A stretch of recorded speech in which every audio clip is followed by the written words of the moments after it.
మనం ఇంట్లో శివలింగం ఉన్నప్పుడు ప్రతిరోజు కాసిన నీళ్లు పోసామనుకోండి, ఓం నమ శివాయ మంత్రాలు రావాలనేటటువంటి రూల్ ఏమీ లేదు.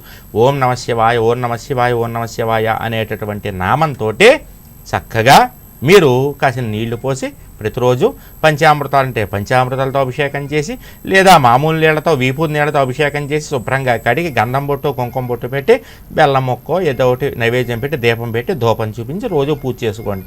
ఏ ఇంట్లో శివలింగం చల్లగా ఉంటుందో ఆ ఇల్లు చల్లగా ఉంటుంది. మనం అంగుష్ట ప్రమాణం అంటే ఎంత తేవాలని రూల్ ఏం లేదమ్మా, అంతే ఉండాలేమో, అంతకంటే ఎంత చిన్నదైనా పెట్టుకోవచ్చు. ఇంత శివలింగం పెట్టుకోవచ్చు, ఇంత శివలింగం దగ్గర నుంచి ఇంతవరకు పెట్టుకోవచ్చు. దాన్ని మించి పెద్ద శివలింగం పెడితే దానికి మళ్ళీ పూజా విధానం, దానికి మహానైవేద్యం అవన్నీ ఉంటాయి. అందుకని అంగుష్ట ప్రమాణం అంటే వేలంతా ఉండాలని కాదు, వేలు అంతకంటే ఎక్కువ ఉండకూడదు, అంతకంటే చిన్నది ఎంత అయినా ఉండొచ్చు అనేటటువంటి ఉద్దేశంతో మనం చెప్పడం అనేటటువంటిది జరుగుతుంది అన్నమాట. జయం.